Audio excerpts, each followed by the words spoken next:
Greetings, I'm Natalie Rivera. I'm the Senior Operations Manager for Spokes of Hope, and I am presenting to you today because you are a new or aspiring manager, and we wanted to present to you 5 management functions as well as 3 management styles that would really help you as a new manager. So since we are bicycle oriented, I wanted to help you find the balance in management. So the purpose is that we recognize that remote managers have a lot of challenges underneath them. And so we're going to give you 8 tools effectively to help manage your part of the organization a little bit better. So the 5 functions of management are planning, organizing, staffing, leading, and controlling. The planning function. And so with each of these, we're going to go through what they are and then what that means you should be doing as performing that function.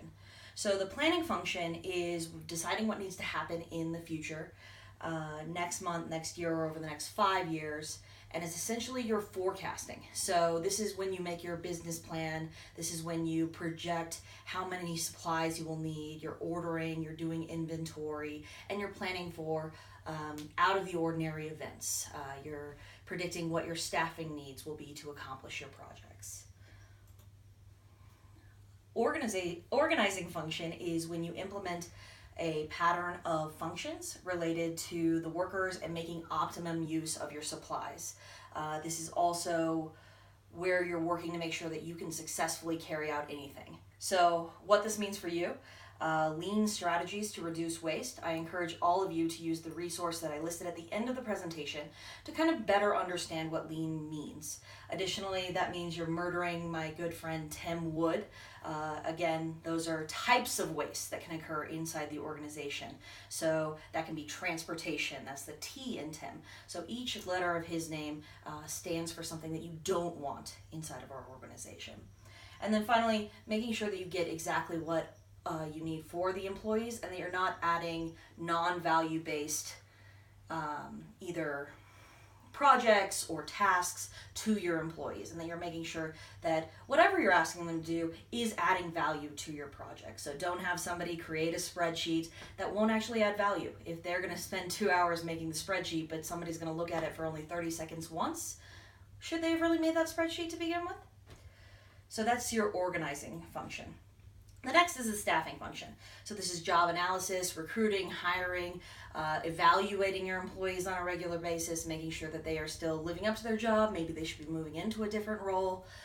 So your responsibility is active participation in the hiring process, making sure that your interview process is both legal and getting the employees that you want. So if you find that you're hiring a lot of employees and there's a high turnover, maybe you need to evaluate what the hiring process looks like or the training process and really keep your staff on board and keep good staff on board. You don't want to just hire to have a warm body in the building. The next is the leading function, which is determining what you need to be done and getting people to do it. So you lead and direct the future of the organization. Your line staff isn't the ones that decide which projects are important. They don't prioritize. They don't determine what resources go where or who gets to help them. That's you. So when you're deciding on projects, you are giving specific people roles and responsibilities on that team. And then on top of that, you're also identifying what supplies they need, what resources they need, and making sure that you're not stealing from something else that is also very important. So you're going to do the prioritization, you're going to manage the projects from a higher level. And then controlling and monitoring, which is checking the current outcomes against the forecast plans and making adjustments when necessary so that the goals are achieved. So we already forecasted, we made plans, we delegated, and now you're checking to make sure it actually worked. So you're going to evaluate whether or not people got the things done that you delegated to them.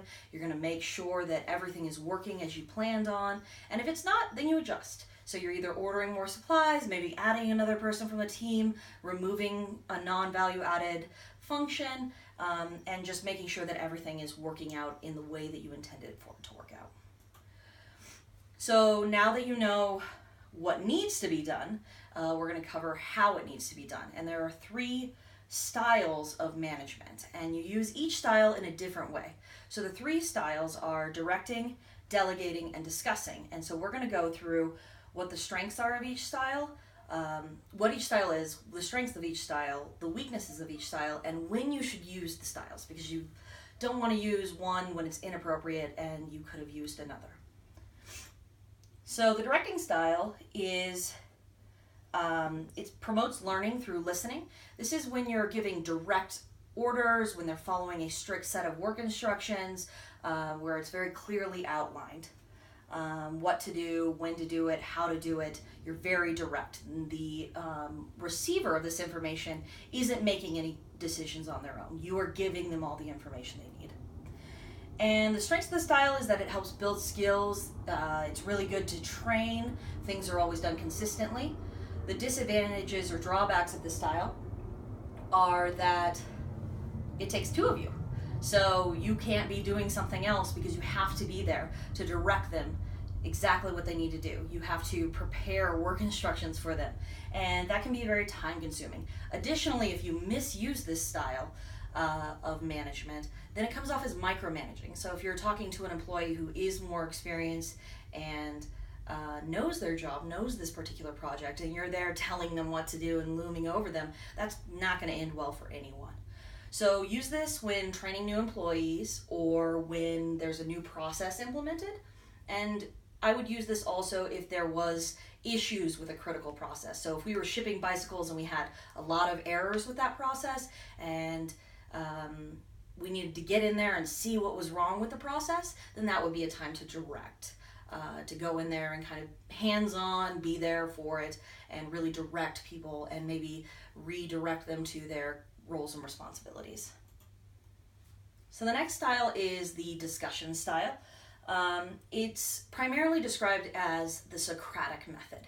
So rather than telling them that bicycle is blue, you say, what color do you think that bicycle is? You start with big pictures, you go over the entire process with their questions, and then you attempt to narrow it down to the root of their problem. So when they come to you with a problem, you are essentially helping them troubleshoot it themselves without giving them the answer. So the advantages for this is that it involves the employee in the decision making. Rather than just giving them the answer and letting them off the hook, they're instead making the decisions with your guidance and helping them formulate the correct answer. This also builds troubleshooting skills, so the next time that they have a similar question, they can kind of go through the same process without you being there, or with even more hands-off on your end. So you have even less questions you have to ask because they already know what you might ask and come to you with more information. The disadvantage is that it can lead to confusion. So if an employee doesn't know what they're supposed to be doing and they're trying to ask you for more directive guidance, then they're just going to get further lost. And it's also really difficult on managers to give up that control. It's very easy for us to say, well, what you need to do is ship that bicycle to Uganda tomorrow. And instead, we should be asking them, well, when do you think that we should ship that bicycle? Where do you think that bicycle should be going? Have you looked at the needs of our organization? So you use this when you're developing high potential candidates. So if you have somebody underneath you that is ready for more empowerment and enrichment in their job, then you use this more Socratic method where they build their own troubleshooting skills and begin to answer their own questions. The final style is even more hands-off, and it's the delegating style. So in this one, you actually give the task to an employee or a subordinate, and you just assign it, and they either work on it independently or with the group that you've assigned them to work on it with. And the advantages of this style is that multiple projects can be completed at once. So if I have 3 employees, Charlie, Murphy, and Dusty, each of them could be working on their own projects. They also get job enrichment, they're leading their own projects, and they're developed as employees. The disadvantage is that Charlie, Murphy, and Dusty could all do it 3 different ways, so there's inconsistency in the organization, which could be good for innovation, but could be a downside if somebody is coming from the outside and wants it done a certain way, and now 2 out of 3 times it's done differently. And then also assignments might not be completed. So Charlie and Dusty might get their assignment turned in, but Murphy was having a rough week and he just didn't do it. So it's really important that you follow up. Even though you are so hands-off and have delegated it, you really need to make sure that it is followed up on and completed. So you would use this style with your most experienced employees who are ready to take on projects of their own, who you can count on with some follow-up and with set expectations to actually complete the tasks once you've assigned them. So the most important thing at the end of all of this is that you don't think of it like riding a bike.